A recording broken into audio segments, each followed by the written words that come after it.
For many reasons, some children may lack confidence in their educational skills. This may be because previously they were taught in a way that didn't complement their learning style. It may be because they found it harder than others to grasp some of the initial concepts.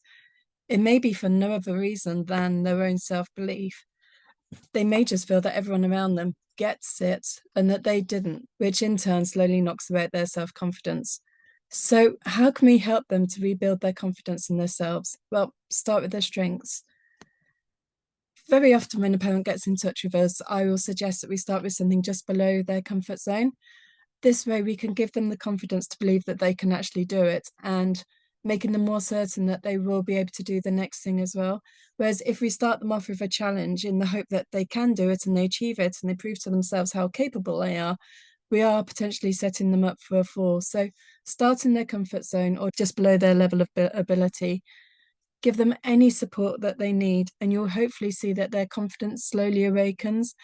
It can take time, but one small step, reassurance, and appropriate praise, and you will slowly start to see it happen. So, the other thing is to make it fun. Focus on things that they actually enjoy, even if it's not academic, things like Lego or drawing or storytelling, kindness. What you can then do is build this into the subject. For example, in English, we have a game called Funny Pictures. And it's the game where the first person draws the head and you fold it over and you hand it to the next person and they draw the body and then they fold that over and hold it and hand it to the next person who draws the legs and the feet. And then you open it up and you're left with this really bizarre sort of character. And then what we do is we take it in turns to roll the dice, and the roll of the dice determines what they write. So it might be a sentence that includes adjectives or adverbs or prepositional sentence, or we might do it for punctuation. So it might be a sentence that involves a full stop or an exclamation mark or a comma or whatever it is. Or in maths, you might incorporate things like Smarties to make working out of fractions more fun. So we've got 4 red Smarties and 5 Smarties altogether. What fraction are red?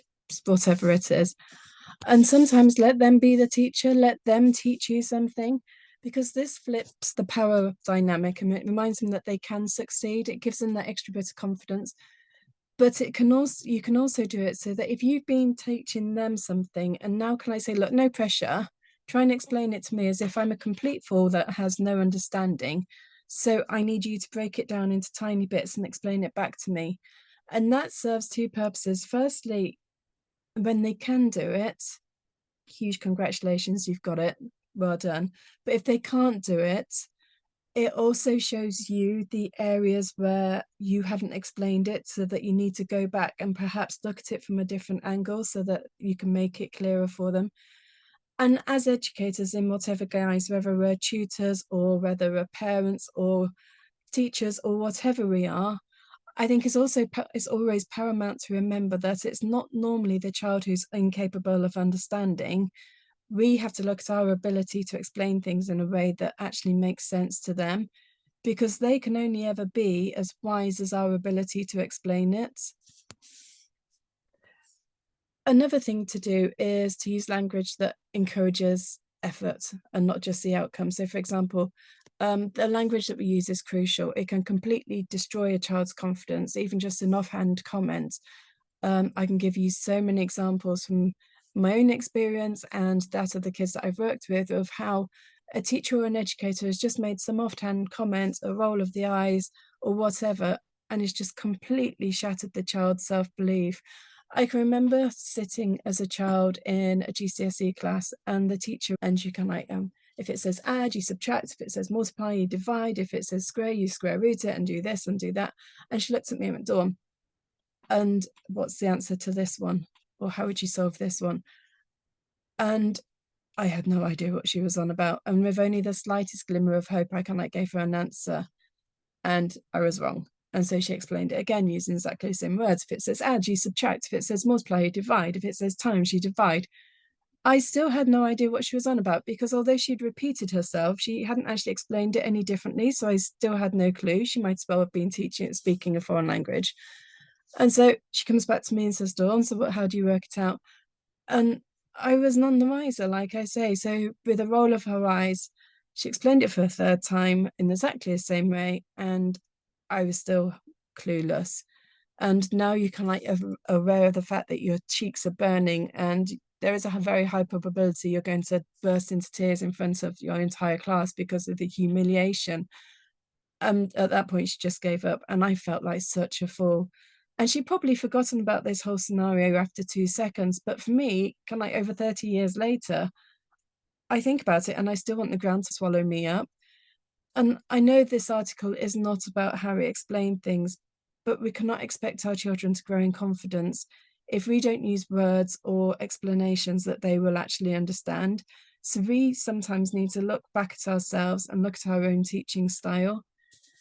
But having said that, you don't need to be a teacher to help. Many parents fear that if they explain something to their child one way, and because they're not a qualified teacher, it's going to confuse them. And I think sometimes what is actually needed is not the qualification, but the willingness to address things from a different angle. Talk to them, ask them, did it make sense? Or did any of it make sense? If some of it didn't, what didn't? And we can look at that bit in a different way. Get practical and creative and make it as an enjoyable experience rather than a solemn, studious one, pen and paper at a desk, and like being very serious. We've got things to learn here. The evening that the teacher humiliated me, in my mind, I went home and said to my dad, this had happened. And he sat down with me, pen and paper, and he drew a set of scales and he kind of like said, look, at the minute we've got this in here, we have to keep the scales balanced. If I take something from this side, I have to take it from that side as well. And it was something concrete that I could visualize and I actually got it. And as many times as the teacher had repeated themselves, I was never going to get it. But coming from someone who wasn't a teacher, who was an accountant, but he just had the patience to sit down with me and kind of like go, okay, let's have a look at it from a different angle. It worked. It was as simple as that. And I think very often boosting our children's confidence, that's what it takes, is just giving them the opportunity to have that eureka moment. And use language that celebrates their effort as well as their results. So well done for persevering with that. I think that deserves a sticker, a pat on the back, a high five, whatever it is that you do to celebrate. That was challenging. That was enough to make your brain want to go and strike. I think the effort that you put into that was incredible. Even if the win was something really tiny, still celebrate it. But don't be patronizing. Don't kind of like give mum praise, the sort of praise that you give to a young child when they've scribbled something completely intangible on a piece of paper and you kind of like ask them what it is and they tell you and you comment on how incredible it is and how clever they are and how you're going to treasure it, because as kids get older, they will see through that. And be honest, praise the parts that need to be credited. The concentration was fantastic. Your handwriting is definitely getting easier to read. I don't think you stumbled so many times over the words today. Whatever it is, be genuine and proud of what they have achieved. And tough love doesn't always work, especially with a child who already questions their own abilities. Sometimes we just need to give them the answer. I can remember at primary school, we had to create a piece of work to put on the wall ready for parents' evening. And I wrote it in pencil and showed it to the teacher, and the teacher kind of went, okay, well, right, now write it in pen, which was generally code for there's no mistakes. So I wrote it in pen, took it back up and for approval, and she looked at him and said quite loudly, what's a farter? You'll need to do it again. And I couldn't think how you'd spell father, so I rewrote it with what I thought was the correct spelling and tried again. And I don't know how many attempts it took before I got it right, but I do remember her parting shot was, you're not as clever as your brother, are you? That didn't motivate me for 1 minute to try at work any harder. It just reinforced in my mind my incompetence. You might find it worthwhile breaking it into smaller chunks so that you can celebrate the successes more frequently. We at Clara James, we often create games to help us work through tasks. So we may play a pairs game, matching the question to the answer. And by having the answers there, it helps scaffold the actual knowledge. So it helps build up their confidence in the early part, because sometimes process of elimination, you can look at it and kind of think, oxymoron creates an image in the reader's mind. I don't think so, but no. Whereas if you were to be asked outright, or what's an oxymoron or something, no idea, but having that kind of like prompt in a pairs game. Or we might play a board game that as you go around the board, you have different questions relevant to the subject that you're working on. And that way you're moving the onus from much on their knowledge and the learning as onto the game and the enjoyment factor. So that's another way that you can approach it. And something else that I would suggest is that you offer choices. What I normally do at the beginning of a lesson is I can like have everything spread out and I go, we can either start with this, we can start with this, we can start with this, entirely up to you. Where would you like to start? This way you're giving them ownership and a greater sense of power and confidence from the outset.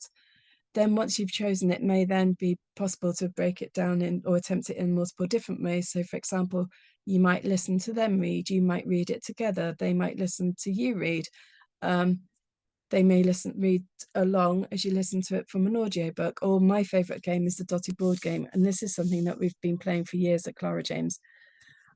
A lot of children struggle with reading, especially reading out loud, and all enjoyment goes out of the story because you're concentrating on what it is that you're going to be reading rather than actually enjoying the book and sounding out words, recognizing letters, remembering what the story is about, keeping your place in the text. And people regard that as fun. How? So probably for over a decade, we've used the dotty board game, and you have a sheet of A4 paper, and around the edge across the middle, you have six, for example, yellow dots, six blue dots, six green dots. You can be green and I'll be yellow. And you roll you can start anywhere you like. You roll the dice, and that determines how far you can move. You can go in any direction you like, but what you can't do is go, say, forward three and then back two. Once you've set off, you have to keep going in that direction for that roll. And if your colour lands on a green, then you would have to read a sentence, a paragraph, a page, whatever's appropriate. If it lands on a yellow, I would have to read a sentence, a paragraph, a page, or whatever. And if someone lands on the blue, then there's a selection of forfeits, which are determined by the number on the dice that you then roll again. So you roll a dice again, you get a one, you would have another roll. You roll a two, you go forward 3 spaces, go roll a 3, go back 6 spaces, roll a 4, have another turn, etc. And my idea when I came up with this was that it took the onus off one person having to read and having to put in all the efforts, as because, like I say, as a child, I knew how much I used to hate reading out. In my head, reading is no problem. As soon as I started reading out loud, I became a bumbling buffoon. And so I also felt that if you never knew when your turn was coming, it meant you had less of an opportunity to sit there in dread because you would also become too caught up in the game.